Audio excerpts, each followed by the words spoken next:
tenerte en la facultad, de verdad. Sos un egresado de la facultad y un egresado que se fue siendo un profesional en lo académico conocido, y me parece que en todos estos años, que son 23, 24...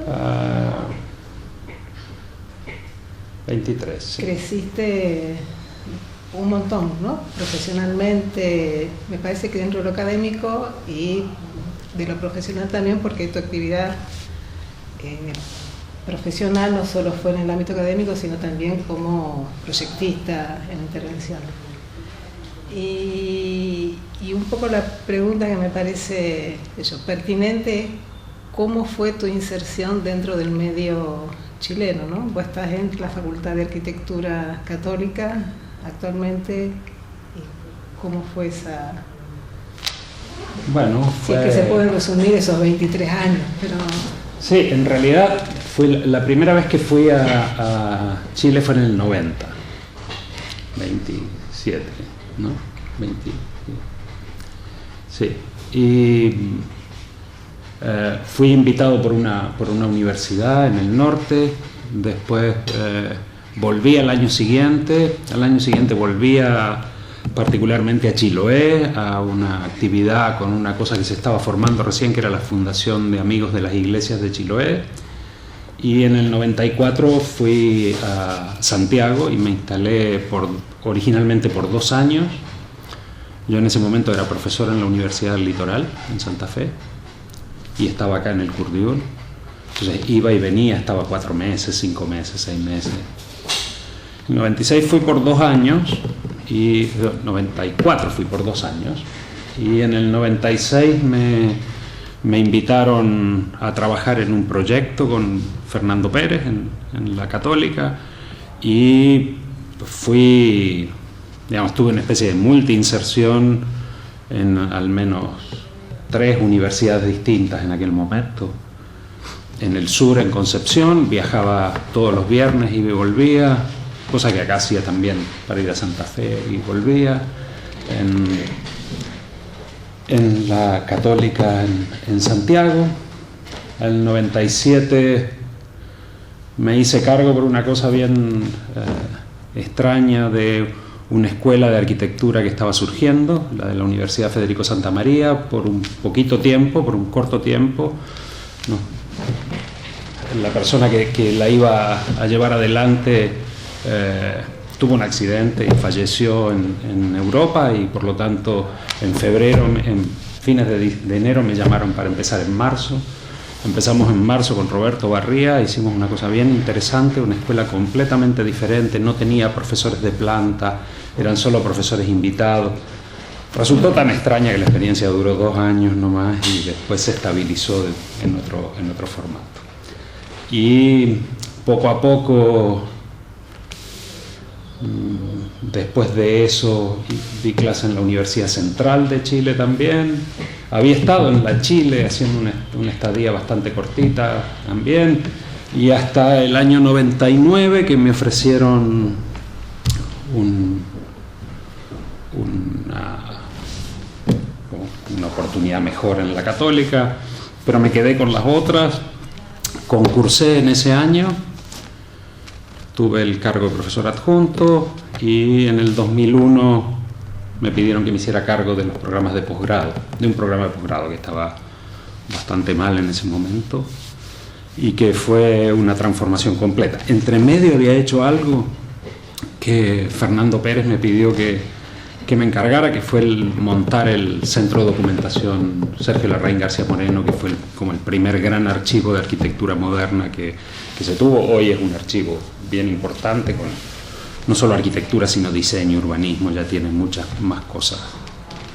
Lo llevé adelante como 6 años, hice para eso una experiencia en simultáneo en Canadá y en Estados Unidos. Estuve unos 7 meses en el 97, y después volví unos 4 meses en el 99 al Centro de Arquitectura Canadiense, a la Getty y a la National Gallery en Washington. En el 2001 presenté mi tesis de maestría y después me puse en relación de nuevo con esta facultad para hacer el doctorado, que lo hice de hecho con un proyecto de investigación que tenía ya. Y en todo ese tiempo además tuve una sociedad para algunas obras con Matías Klotz y con otra gente también. Hicimos muchos concursos en esos años, casi todos segundos premios, muy poquitos primeros, y lo pasé muy bien. Hasta que, bueno, cuando me ocupé ya de los posgrados, me tuve que hacer cargo como 2 años, demasiado full time de eso, y después se fue desarmando un poco más el trabajo profesional, que lo retomé hace poco tiempo. Así que también esto que vos decís, ¿no? El tema de la producción dentro de la investigación y demás. Acá en la facultad circulan textos tuyos, ¿no? En distintas... Bueno, vaya a ver qué circulará. Bueno, eso fue por... Mira, particularmente me invitaron a un seminario en la Universidad de Chile, seminario que organizaba un amigo que se llamaba Ignacio Modiano, y hice un trabajo sobre hice la crítica de la crítica, que en aquel momento todavía estaban estos paradigmas de lectura bien duales y poco productivos desde mi punto de vista, como el espíritu del tiempo, el espíritu del lugar, la modernidad apropiada, todos duales, blanco, negro, en una polaridad, y yo me encargué de desarmar eso y de presentar una especie de abanico de grises. Y eso movió bastante. Manuel Moreno, que me escuchó, me invitó a ser parte de la muestra de la selección nacional de la Bienal. Tuve una inserción con eso, me propusieron, esto fue en 95, 96, 97, 98, por ahí, me propusieron un proyecto de investigación sobre las bienales de arquitectura y cómo se habían seleccionado las obras, desarrollamos eso. Lo que resultó que en el 99 tenía bastante conocimiento de la situación local, mucho más que cualquier otro, porque me había ocupado de revisar todos los procesos de selección desde el año 78 hasta ese momento.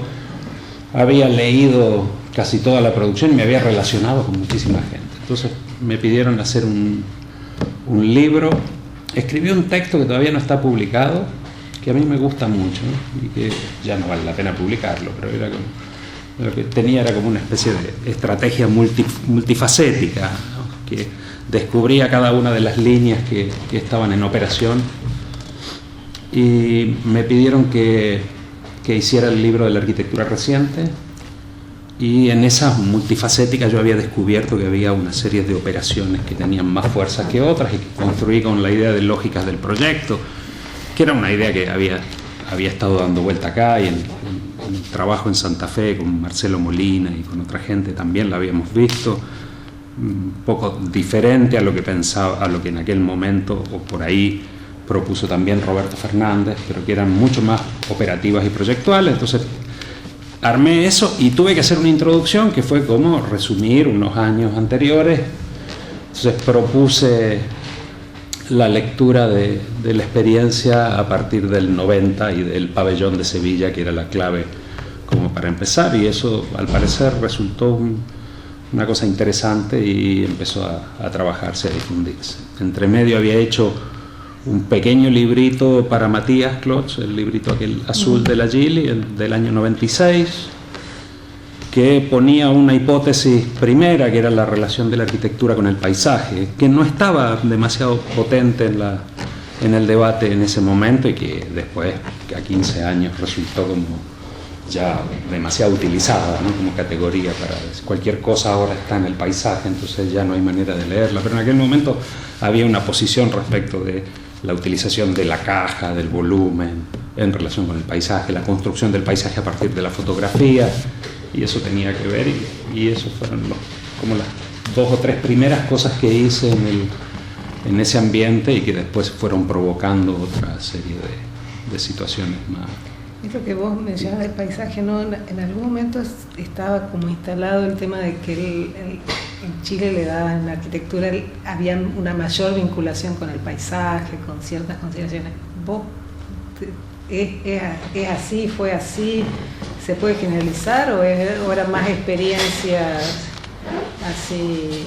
No, era así. De hecho, había algunas obras que efectivamente lo tenían y había... Después hice otro trabajo posteriormente para un libro que salió en Texas, en la Universidad de Texas. Y no sé cómo quedó el nombre al final, pero en algún momento en los archivos así del computador se llama Artefactos en el paisaje, que era esta idea de cosa hecha con las manos y que revisaba esa idea un poco hacia atrás, y hay una cosa bastante clara, incluso desde muy temprano, en el año 40, en la reforma de la Escuela de Arquitectura de la Católica. Mario Pérez de Arce, que tenía en ese momento, no sé, 27, 28 años, se hace cargo del cuarto año de la carrera, y en el cuarto año de la carrera llevaba a sus alumnos a la montaña y los hacía dibujar primero y después poner un objeto en el dibujo.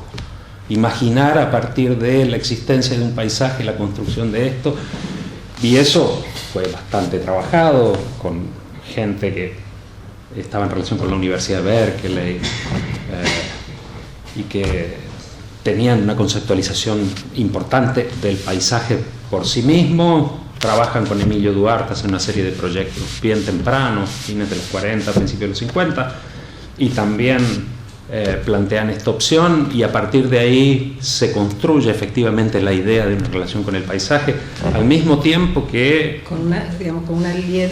Alentándolo desde Alentándolo, claramente, desde distintas estrategias. Una es la estrategia del posicionamiento de la obra en relación con la geografía, y la otra es una especie de, yo lo llamé una retórica material, una construcción a partir de materiales del lugar, el uso del adobe o el uso un proyecto con Emilio Duarte, la Casa en Requinoa, que es básicamente a partir de la construcción vernacular.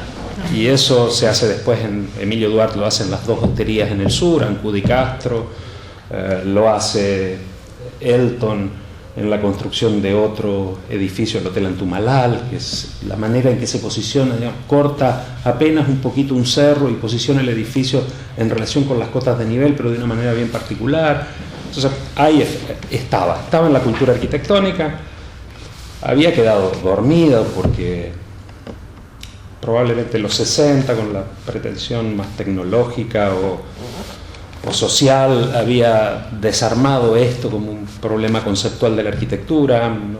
Parecía banal o secundario y por lo tanto no se tomó en cuenta. El posmodernismo no le importó porque básicamente la construcción del lenguaje no estaba a partir de la construcción de una imagen, sino a partir de la construcción de la imagen de la obra. Y en el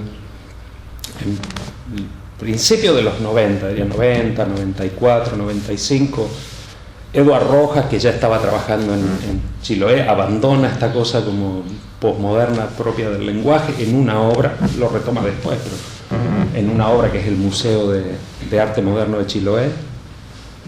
José Cruz, volviendo de España, hace el Hotel de Torres del Paine, incluso el propio Pabellón de Sevilla, que es la construcción de un paisaje interior a partir del trabajo de la madera, la luz, etcétera, tiene una cierta autonomía.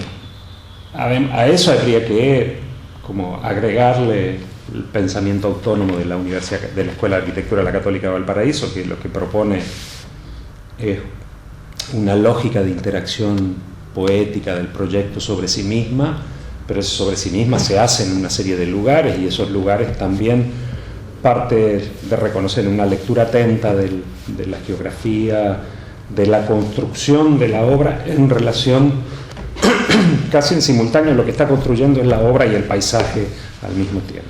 Creo que el caso más interesante en eso es el cementerio de Ritoque, además que particularmente en esa escuela la estrategia de la travesía, de viajar a conocer y a fundar una obra en América, en alguno de los confines de América, tiene esa relación por la propia naturaleza. Una construcción en el Cabo de Hornos, una construcción en el punto más occidental de América, en el Brasil, una construcción en el mar interior, como le llaman. O sea, tiene una comprensión en esta relación entre geografía y paisaje. De ahí a lo más reciente, en donde cualquiera hace una caja y la pone en cualquier lado y le saca una buena foto y construye a partir de eso un discurso sobre el paisaje, eso es otra cosa. Eso es ya una banalización que existe, que está bien que exista, porque para mucha gente le agrada o no sé, le sube el ego a algunos productores de arquitectura y a otros los convence de que, a los clientes los convence muy bien de que están haciendo una cosa interesante, etc. Pero no es que hay una raíz conceptual mucho más potente. Ajá. Y en el caso tuyo, todas tus experiencias académicas, ¿no? Las volcaste en el grado, Yo me dieron unos desafíos bastante interesantes. El primer desafío que me tocó en el año 96, que me lo encargó Fernando, que era decano en ese momento, fue la implementación de un curso. Lo hicimos primero con él, un curso que se llamó en aquel momento Seminario de Investigación, que se daba en el 6º semestre de la carrera, es decir, el último tiempo del tercer año, y que reemplazaba por completo la actividad del taller. Y era... A los 3 años le cambiamos el nombre y le pusimos Taller de Investigación, con un formato más o menos estabilizado. Me tocó enfrentar ese desafío de una manera bien excepcional. El primero que hicimos fue sobre algo así como se llamaba como la arquitectura que no fue, proyectos no construidos. Investigamos 8 o 10 eran los alumnos que investigaban los proyectos. Esto venía desde un debate anterior, del informe famosísimo dentro de la propia escuela, el informe Anderson, un evaluador de la RIBA, del Royal Institute of British Architects, que había venido y que había propuesto la idea del year out, de que los alumnos se tenían que desprender de producir un corte y no repetir, porque si no repetían fórmulas aprendidas en la base de la carrera, y lo que tenían que hacer era una cosa diferente, y al hacer una cosa diferente capitalizaban mucho más el desarrollo profesional y personal de cada uno. Entonces me tocó hacer eso, hicimos este taller de investigación que está consolidado dentro de la estructura de la escuela, ya tiene 20 años de desarrollo, y ese fue el primer desafío. Siempre lo que teníamos como desafío era darle a los alumnos que hicieran una experiencia de investigación en arquitectura.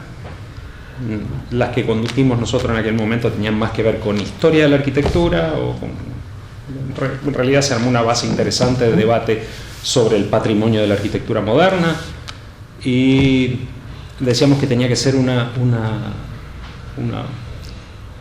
experiencia que fuera bien modesta, pero que fuera verdadera.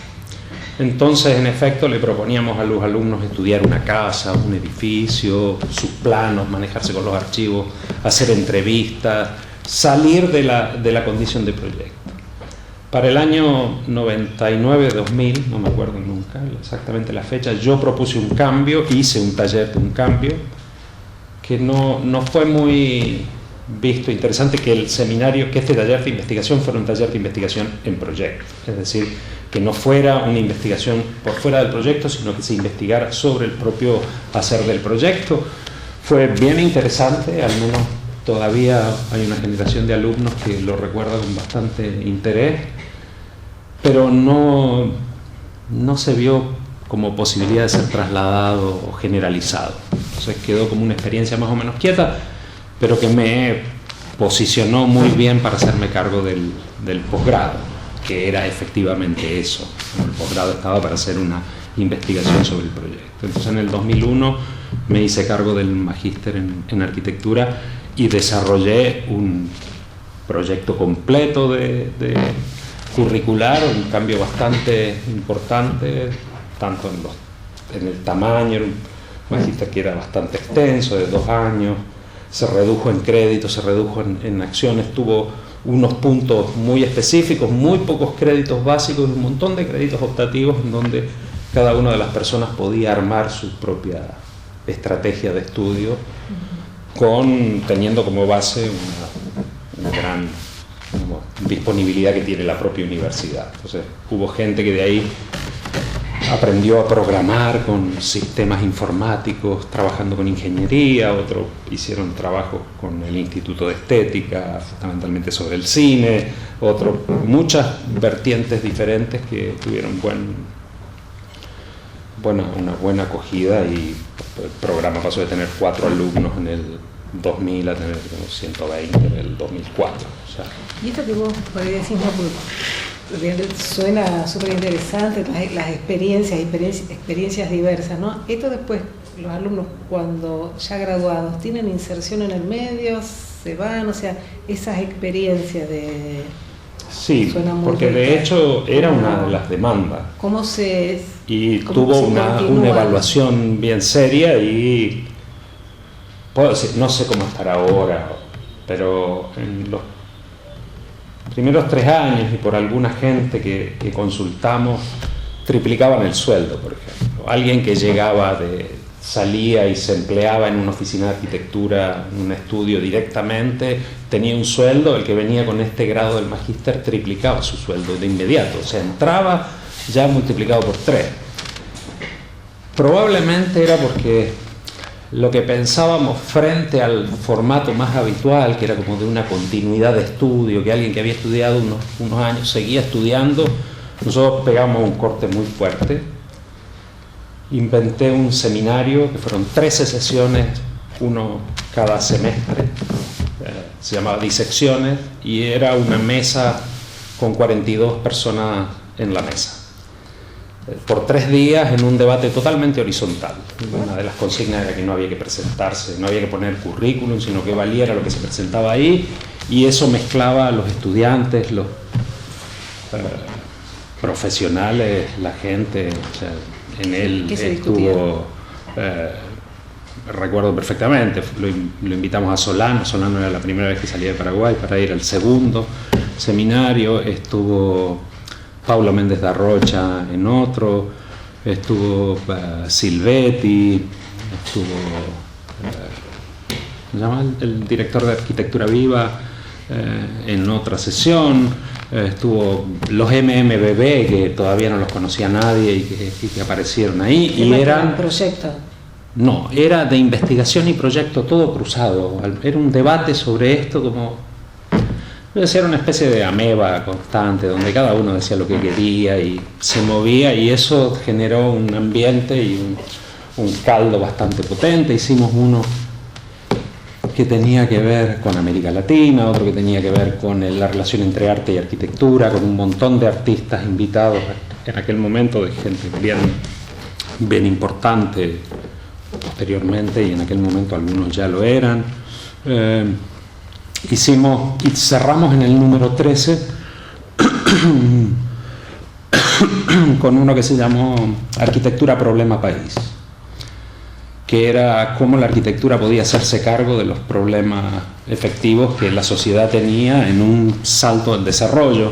En ese momento Chile estaba ya a las puertas de pasar a ser país desarrollado en el Producto Bruto Per Cápita. Como digo siempre, está todo concentrado en 1 o 2 cápitas, pero el problema sigue siendo el del reparto. Tiene uno de los peores índices de reparto de la riqueza del planeta, en serio. El 6º de abajo para arriba, junto con Sierra Leona y no sé, y Haití, por ahí. Pero en los hechos había que enfrentar cómo la arquitectura podía enfrentar esas dimensiones que eran diferentes. Y esto era una cosa que convocaba gente a la que el problema no le interesaba, pero como estaba en la mesa, finalmente terminaba interesándolo y generaba un montón de ideas y soluciones bastante interesantes. Y eso fue un estado en donde un estudiante que llegaba de continuidad, ¿no?, que había hecho su última actividad presentando un proyecto, no sé qué, pasaba a estar sentado con Paulo Méndez en el mismo nivel de discusión. Y eso provocó un cambio completamente diferente y una búsqueda de interés en el debate de la arquitectura y en el posicionamiento de la arquitectura bastante grande, creo. Así como te preguntaba antes del tema del desarrollo profesional y en el tema de la gestión, de la administración, ¿hay recepción? ¿Hay registro de esto? Digamos, ¿se asimilan estas experiencias de alguna manera en el tema de transformar la ciudad. Veíamos, por ejemplo, en el seminario que estás presentando las imágenes de algunas situaciones de las ciudades del norte, ¿no? Entonces... No, porque sí, hay.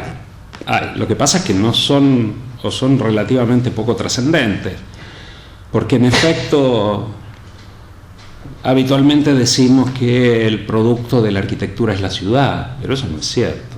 Nosotros somos una parte muy minoritaria en la gestión de la ciudad y en efecto no tenemos un rol, no tenemos el rol que creemos tener. Es mucho menor. Yo creo que esto sigue siendo como la pervivencia de la tradición moderna, que no, la planificación en algunos casos y por algún momento toma un rol diferente, pero después la producción de la ciudad es de toda la gente, no es solo de una disciplina, y esto es un problema, y creo que no estamos todavía muy claros en esa ubicación. El problema es que en Chile la producción de la ciudad está gobernada por un ministerio, y ese ministerio tiene todavía, o a lo mejor no es tan cierto lo que digo, pero yo creo que sí, que tiene todavía una mentalidad un poco como de los 70, por derecha y por izquierda, no importa eso, sino como de que lo que es importante es el problema del número, de lo que es importante es el problema de la gestión, y que no hay una importancia en el problema de la forma. Tuvimos un debate grande una vez por un proyecto de un parque en Santiago, que finalmente pasó de ser un proyecto de un estudiante a ser un proyecto clave en el gobierno, terminó construyéndose, y el día que se inauguró los vecinos estaban con carteles reclamando que se había planeado el parque, pero que no se había planeado el resto de los bordes. ¿Por qué? Porque a pocos días antes de la inauguración del parque ya tenían a las inmobiliarias queriendo comprarle el suelo para empezar un proceso de especulación inmediato. Compraban muy barato, después iban a ir a presionar en la municipalidad, iban a lograr subir el suelo y van a poder construir los bordes de un parque, cosa que es absolutamente natural. Y sin embargo, el mecanismo de gestión, tan basado en la gestión, había obviado una de las cosas más claras, que era una pretensión de forma que cualquiera puede tener a partir del establecimiento de un buen ambiente en la ciudad que genera una plusvalía natural en los terrenos colindantes. Y no había un proyecto de forma para eso, nada. O sea, la misma gente se da cuenta de esto avanzando el tiempo. Pero en efecto, lo digo en el proyecto y en varios de los artículos, en una conferencia que hice hace un tiempo en Brasil también, que la arquitectura chilena parece gozar de muy buena salud en términos internacionales, etcétera, pero en casa sabemos que no hay una dimensión como para enfrentar con el instrumental propio de la arquitectura una serie de desafíos que no están claramente presentes. Y eso diría que le va a pasar a cualquier país que inicie un proceso de despegue, de desarrollo bastante fuerte. Cuando la capacidad de acumulación del país en términos de indicadores de desarrollo supera los 5 puntos anuales, la cosa aparece con claridad, porque hay una cantidad de inversión en la construcción de la ciudad que hay que empezar a trabajar. Probablemente cuando uno, como América Latina ha estado en crisis tanto tiempo, no hay una conciencia. ¿No? Y distribuir también, en cuanto incluso en el territorio. Pero claro, porque hay muy pocas disciplinas que tienen la capacidad de prever. O sea, el derecho no tiene la capacidad de prever. O sea, es bien claro, y regula una cantidad de aspectos del suelo, pero no hemos sido capaces, además, de indicarle a muchísimas otras disciplinas que hay una capacidad de previsión necesaria. Entonces, lo que va a pasar, que es lo que viene pasando, que las ciudades siguen creciendo y que los lugares de trabajo no tienen relación con los lugares de residencia. Finalmente uno tiene una sociedad alienada por el tiempo de permanencia del transporte público. Que eso tiene las cosas que tiene, digamos, la gente se molesta y con razón por ello, y nadie es capaz de pensar antes. Entonces mucha gente en algún momento escapa a ciudades pequeñas. Pero esas ciudades pequeñas tampoco tienen la calidad instituida, no porque son pequeñas, simplemente porque nadie se ha pensado, porque como son pequeñas parece que no lo necesitan, y sin embargo lo necesitan como cualquier otro, porque en esos lugares vive gente. Entonces, a partir de ello es que no hemos trabajado con claridad. La otra punta del esquema está como la operación, como decir, la burbuja española, ¿no? Que en los 90 y en los primeros años del 2000, todavía hasta el 2006, hacían teatro para 2.000 plazas en pueblos de 1.600 habitantes. Esto es como es una apuesta al futuro, ¿cierto? Bueno, hay un montón de cosas escritas sobre la obra de Calatrava, bien interesantes, más o menos recientes, de que querían tener una obra de alguien importante, entonces tenían algo, y ahora no saben qué hacer con eso. Cerrarlo y esperar a que alguna vez crezca. No se trata de eso, pero sí se trata de ir logrando cada vez mejores posibilidades, y además una convicción que en algún momento en América Latina dejamos de tener, que a mí me gusta volver a poner sobre la mesa. La unidad Tlatelolco de Ciudad de México, con los problemas que puede haber tenido, era una apuesta por hacer un lugar habitable para 220.000 personas en 3 manzanas, macromanzanas, pero no hay. En América Latina perdió esa capacidad especulativa y de generar unos saltos enormes, bien o mal, en los resultados.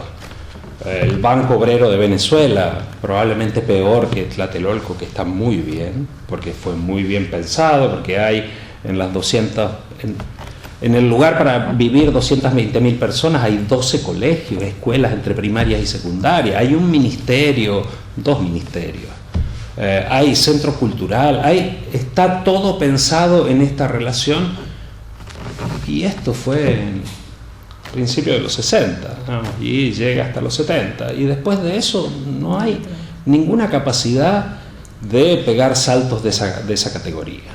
Probablemente el Brasil sostiene alguna de esas cosas, pero casi diría por inercia, porque todavía hay un montón de los superblocos, las supermanzanas de Brasilia que hay que construir, pero se van a hacer de la misma manera. No hay un salto en la idea de proyecto como existió efectivamente en los 50 o en los 60. Y eso es preocupante para una disciplina que solo se piensa como replegada sobre sí misma y con pocas posibilidades. Ahí volvemos a la universidad, ¿no? Que más junto con que la ciudad no la hacen los arquitectos, solamente son uno de los actores, pero el tema de si en la universidad ese es un tema de trabajo. A ver, es un tema que yo no estoy diciendo, porque tampoco estamos en los niveles de crecimiento que América Latina tuvo en esa época, por cierto. No, pero nunca recuperamos los niveles de crecimiento del 50, 60, 70, pero tal vez podríamos tener la capacidad del desafío perfectamente adecuado a las condiciones actuales. Y esto es uno de los puntos no menores. Parece... si de repente tuviéramos la oportunidad de volvernos ricos en casi todos los países y decir que vamos a hacer 1 millón de viviendas, debiéramos tener la posibilidad de decir cómo las vamos a hacer. O vamos a usar todo el arsenal del pasado nomás. Pero no nos vamos a volver ricos, y eso lo sabemos. La cuestión es cómo hacer tantas y tantas viviendas y mejorar la vida con los recursos que tenemos. No, es que a ver, a lo mejor haciendo 1 millón de viviendas nos volvemos ricos. Esto, la estrategia del desarrollo no es solo tener el dinero para hacer, también es hacer para tener el dinero, ¿no? El caballero Haussmann cuando uno produce, genera valor, y cuando genera valor sale adelante. Entonces, en vez de estar tratando de resolver una pequeña casa medianamente mal hecha, en un lugar pequeñito, con un terreno más o menos, que no está mal hacerlo, pero a lo mejor podemos pensar en que hay una vida mejor también. Y eso es una obligación de pensar hacia adelante con la estrategia del proyecto. Esa es la esperanza proyectual. Eso es, en términos de Giulio Carlo Argan, el proyecto o el destino, ¿cierto? Esta dualidad a la que nos enfrentamos. O va a ser lo que podamos ser, o vamos a tener proyecto y vamos a ir a algún lado. Somos una disciplina proyectual, es decir, que estamos obligados a tener. A mí me parece sacar la cabeza de del corsé de la universidad y poder mirar en un horizonte más lejano. Sí, yo no lo digo porque creo que un montón de gente que tiene la cabeza metida dentro de una caja, otro montón de gente que no, da lo mismo, ¿no? O sea, creo que me preocupa que la disciplina no logre armar un debate, al menos sobre estos puntos, me parece, y eso sí que es importante. Un debate en donde uno pueda razonablemente capitalizar tanto el desarrollo sobre una cosa muy pequeñita como una idea de gran escala. No es necesario a veces tener el efecto de la solución, sino tener el medio ambiente para que las cosas se desarrollen casi solas, naturalmente. Y en eso sí creo que la universidad tiene un rol fundamental. Si ese medio ambiente no lo genera la universidad, no hay nadie que lo pueda generar. La razón de eso es que hay una enorme cantidad de mano de obra disponible en la universidad. En el sentido, no de mano de obra, no es la palabra, esa es una de las cosas que hay que tachar de esta entrevista. En el sentido de que hay, yo siempre digo, hay una cosa increíblemente rara de los arquitectos. Son los únicos que tienen la más absoluta generosidad de regalar tiempo, trabajo y dinero para ver si hay una posibilidad distinta, jugándose en un concurso. Esto es, hay 200 tipos presentados en un concurso y saben perfectamente que va a ganar uno y que además probablemente ni se construya. Entonces, ¿qué lleva a toda esa gente a hacer esta especie de desprendimiento generoso enorme? Si eso es así. Cuando trabajás después. No, pero además el desprendimiento generoso no solo en términos materiales, también en términos intelectuales. Totalmente. Entonces, en términos intelectuales está la posibilidad de fomentar este ambiente para que las cosas aparezcan. Yo ahí digo, bueno, uno lo hace además con muchos cruces y de diferente manera, y creo que eso es parte del trabajo, al menos en Docomomo Chile lo hemos hecho en 2 oportunidades muy directamente.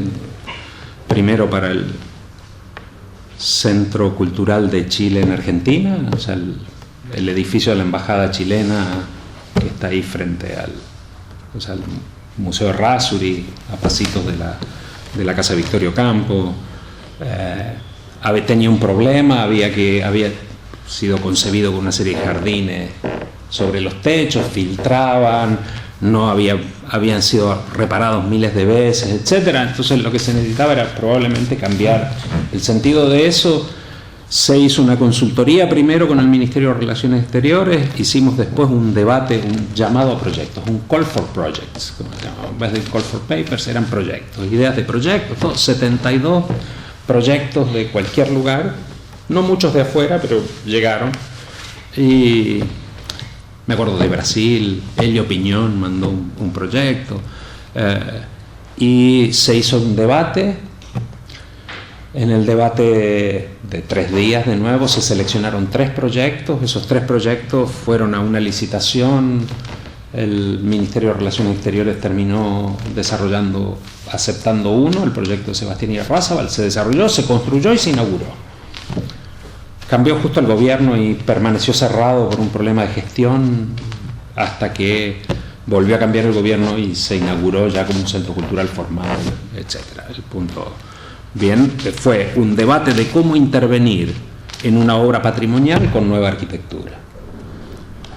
Lo volvimos a hacer para el edificio de la sede de Naciones Unidas en Santiago después del terremoto, que se cayó una parte que habían agregado en los 80, mal agregada, por cierto, pero por un problema de seguros y básicamente de seguro, y que para cambiar los seguros hace falta la autorización de los 138 países, es un problema de gestión enorme. Lo lógico era volver a construir en ese mismo punto. Entonces, de nuevo, llamamos a este sistema más o menos abierto, un debate de 3 días con gente de afuera, y se le entregaron solo 2 proyectos esa vez y una declaración que nosotros insistíamos en que no debía restaurarse esa parte porque la ampliación se podía hacer en otro lado, pero era efectivo que no la iban a hacer. Entonces el debate llevó también a tener una posición respecto de cómo intervenir. Se desarrolló el proyecto, se desarrolló la construcción, se inauguró, la CEPAL se abrió de nuevo para el Día del Patrimonio, el 20 de mayo, por ahí, el último domingo de mayo este año. El edificio se hizo ya en 2014, estaba inaugurado, pero es una intervención. Es decir, es posible a través de la consideración del debate de avanzar en muchos de los campos en donde alguien decía no hay que intervenir, otros decían sí hay que intervenir. El problema es cómo intervenir. Claro, y no apropiarse uno o unos pocos del debate. No, a ver, el debate es el debate por naturaleza no te permite apropiarte más que de un discurso cruzado de ideas. O sea, eso es como lo que uno más promueve.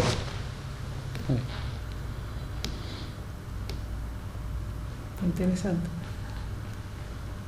Son pocas cosas, en realidad, uno las hace como para que las cosas se destraben. Muchas de ellas están solo simplemente trabadas porque no hay posibilidades de que sean pensadas colectivamente. En cambio, la otra forma es un poco más abierta, la gente ve que las cosas son abiertas, que hay una cierta receptividad por parte de otros públicos y eso es importante para la arquitectura.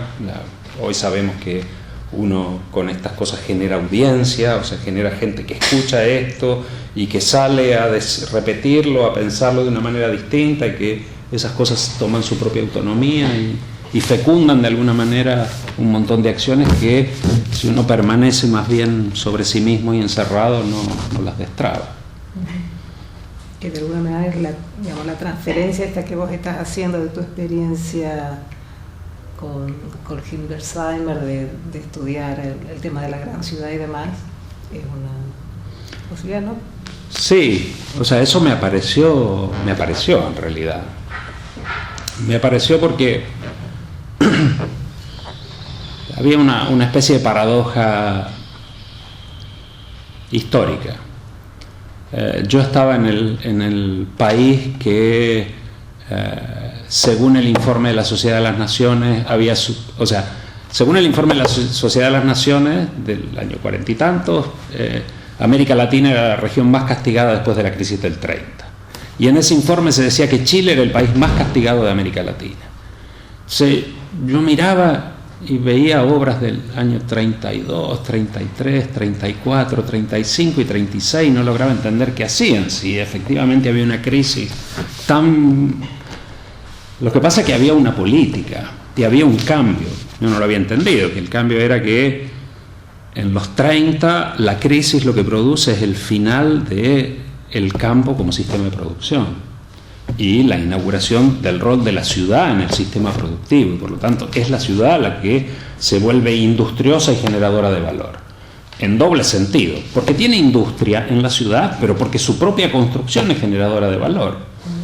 Claro, y alguien que quería salir de la crisis lo que sabe es que lo que tiene que hacer es, como el New Deal abriendo la zanja y tapándola, de otra manera, hacer construir, y efectivamente un montón de obras se construyen en esos años y todas esas obras están convocadas en esta idea de la gran ciudad, y que había ciudades enteras como Osorno en el sur, una ciudad que en ese momento tenía 20 y tantos mil habitantes, que extrañamente se propone hacer un plan urbano y hacer una enorme cantidad de construcciones en relación con ese plan urbano. Claro, después era casi obvio, eran todos alemanes, ¿cierto?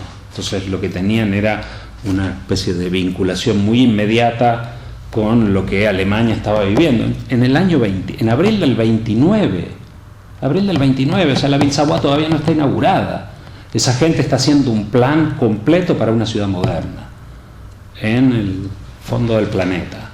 Entonces tenía que haber algo de eso, y empezamos a trabajar la relación además entre la noción que propone un plan urbano como aspiración de la ciudad y una serie de edificios que lo concretan. ¿Y cuáles fueron esas relaciones?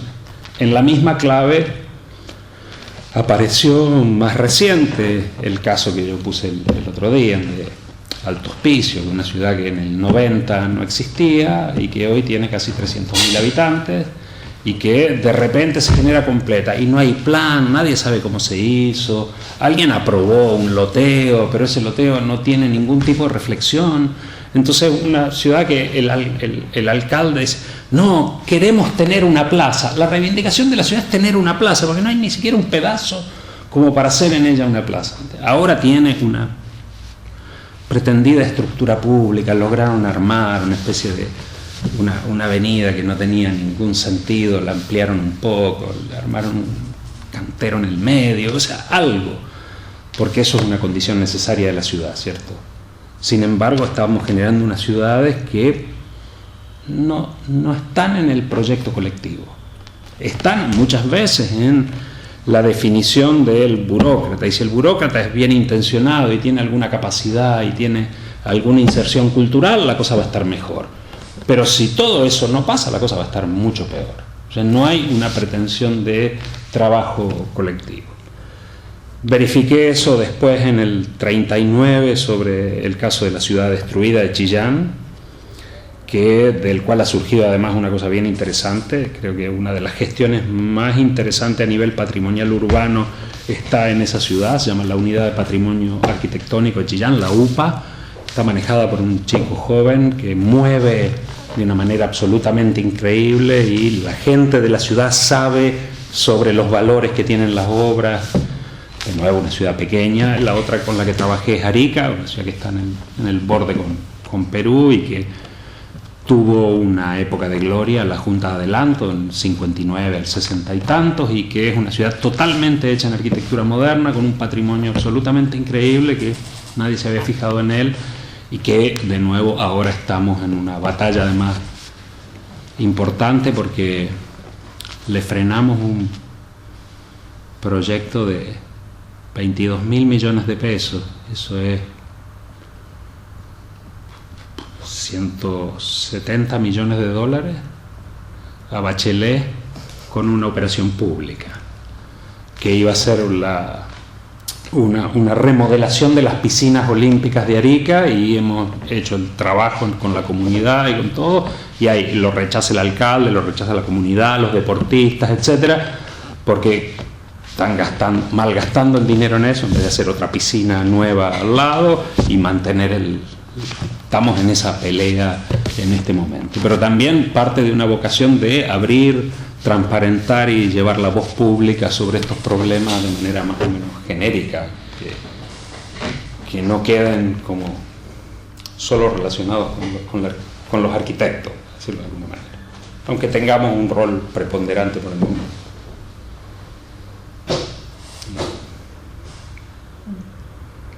¿Qué más? La verdad que interesante. Y así como empezamos la entrevista, que te fuiste en algún momento, ¿vos reconocés en tu gestión, en tu vida profesional, qué reconocimiento tenés sobre lo que te llevaste de acá, de la facultad? Que yo no sé siquiera si tengo reconocimiento sobre lo que voy coleccionando en el resto del camino, pero siempre es como en parte fundacional. Y lo que me llevé de acá en la experiencia formativa fue bien importante. Creo que uno debiera mirar hacia atrás en varios sentidos. Yo, por ejemplo, tengo una alumna italiana ahora que está haciendo una tesis sobre saper vedere la arquitectura, ¿no? Solo sobre eso. Es una tesis doctoral solo sobre un libro, y es el primer libro que me hicieron leer acá. Y el segundo fue La teoría de la arquitectura de Tedeschi.